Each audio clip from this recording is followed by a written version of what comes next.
Auto పైలట్లో పెట్టే బాధ్యత మనదని చెప్పి నేను మీకు తెలియజేస్తూ, అలాంటి మహత్తర కార్యక్రమానికి ఈ కడప వేదిక కావడం, చరిత్రలో చిరస్థాయిగా రాసుకోవడానికి మనం అందరం కూడా ఇక్కడ సమావేశమయ్యాం.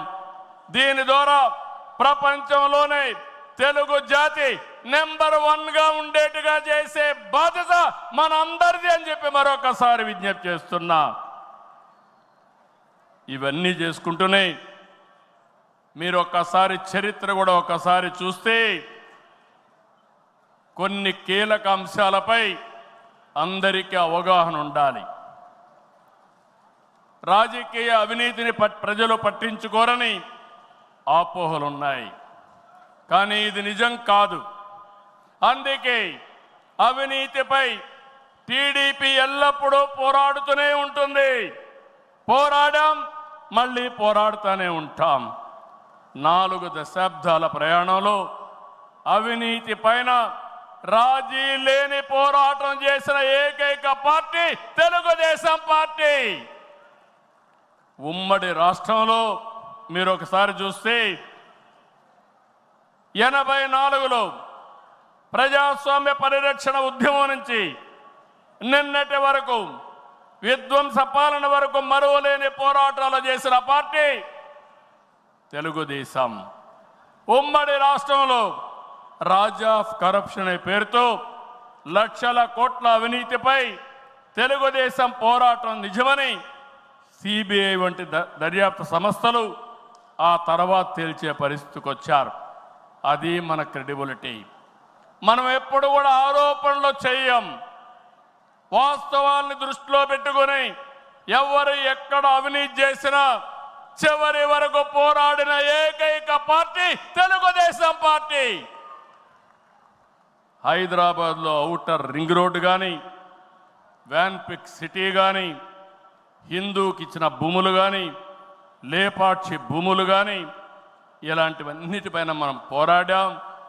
దాని పర్యవసానం తర్వాత ఇన్వెస్టిగేషన్ ఏజెన్సీ అన్ని ఒప్పుకునే పరిస్థితికి వచ్చారు. ఓబులాపురం ఆక్రమ మైనింగ్పై మనం చేసిన ఉద్యమం నాడు దేశంలోనే ఒక సంచలనం. ఓబులాపురం అక్రమాలు నిజమని 10 ఏళ్ల తర్వాత కోర్టులు కూడా గుర్తించాయి. నిందితులకు శిక్షలు వేశాయి. మనం చేసిన ప్రతి పోరాట ఫలితం నేడు కళ్ళ ముందర కనపడుస్తుంది. అది తెలుగుదేశం ప్రత్యేకతని మరొక్కసారి విజ్ఞప్తి చేస్తున్నా. గతంలో ప్రభుత్వాలు చేసిన అవినీతి ఒక ఎత్తు అయితే వైసీపీ ప్రభుత్వ అక్రమాలు మరొక ఎత్తు. కూటమి ప్రభుత్వం అధికారంలోకి వచ్చిన తర్వాత విధ్వంస పాలకుల స్కాముల లెక్క పెడుతున్నాం. ఇన్వెస్టిగేషన్కి ఆర్డర్లు ఇచ్చాం. తప్పకుండా ఒకటే చెప్తున్నా, ఎవరు అవినీతి చేసినా కక్కిచ్చే బాధ్యత ఎన్డీఏ ప్రభుత్వం తీసుకుంటామని మీ అందరికీ విజ్ఞప్తి చేస్తున్నా. అదే మాదిరిగా ఎన్నికల్లో మనల్ని గెలిపించి అవినీతి పాలకుల్ని ప్రజలు తరిమేశారు. అక్రమార్కుల్ని శిక్షించే బాధ్యతలు మనకిచ్చారు. ప్రజా సంపద దోపిడీ చేసిన వారిని, గాడి తప్పిన నాయకుల్ని, అధికారుల్ని ఉపేక్షించే సమస్య లేదు. తప్పు చేసిన వారికి ఆలస్యం కావచ్చేమో కానీ శిక్ష తప్పదని మరొకసారి ఈ సందర్భంగా విజ్ఞప్తి చేస్తున్నా. మనం అధికారం చేపట్టి ఏడాది అయింది. ఏడాది కింద రాష్ట్రంలో సంక్షోభం, ఉద్యమ స్ఫూర్తితో, అద్భుత చైతన్యంతో ప్రజలు పట్టం కట్టారు. ప్రజలు ఇచ్చిన అధికారాన్ని బాధ్యతగా స్వీకరించాం. ప్రతిరోజు ప్రతి గంట ప్రజల కోసమే పనిచేస్తున్నాం.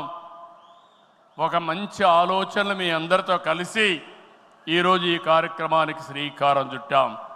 అనుభవంతో, ఆలోచనతో, కేంద్ర సహకారంతో కూటమి ప్రభుత్వం బీజేపీ జనసేన సమన్వయంతో ఒక్కొక్క ఇటుక పేర్చుతూ రాష్ట్రాన్ని నిలబడుతున్నాం. 1947లో దేశానికి స్వాతంత్రం వచ్చిన తర్వాత దేశ ప్రజలకు స్వేచ్ఛ వచ్చింది. 2024లో కాంగ్రెస్ పార్టీని చిత్తుగా ఓడించిన తర్వాత ఆంధ్రప్రదేశ్ ప్రజలకి స్వాతంత్రం వచ్చింది, స్వేచ్ఛ వచ్చిందని మరొక్కసారి విజ్ఞప్తి చేస్తున్నా. అయితే ఈరోజు మనం ఒక్క విషయం గుర్తుపెట్టుకోవాలి. ప్రజల్లో అశాంతి పోయింది, ఎవరు ఏం చేస్తారో అని అలజడిపోయింది. కూటమి పాలనతో ప్రజలకు స్వేచ్ఛ వచ్చింది. నేడు ప్రతి ఒక్కరు కూడా భద్రతతో భరోసాతో బతికే పరిస్థితి వచ్చింది. ఎన్నికల ఫలితాలతో చీకటి తొలగిపోయింది. భవిష్యత్తు పైన ఆశలు పెరిగాయి, యాస్పిరేషన్స్ పెరిగాయి. మన కోట్లిచ్చి గెలిపించారు, తిరిగి వారి జీవితాలు బాగు చేస్తామని మన మీద ఆశలు పెట్టుకునే పరిస్థితికి వచ్చారు. అందుకనే మీరు ఒక్కసారి చూస్తే రోడ్లు, మౌలిక సదుపాయాలు, వ్యాపారాలు, పెట్టుబడులు, ఉపాధి, ఉద్యోగాలు, నోటిఫికేషన్తో అనేక కార్యక్రమాలకు శ్రీకారం చుట్టాం.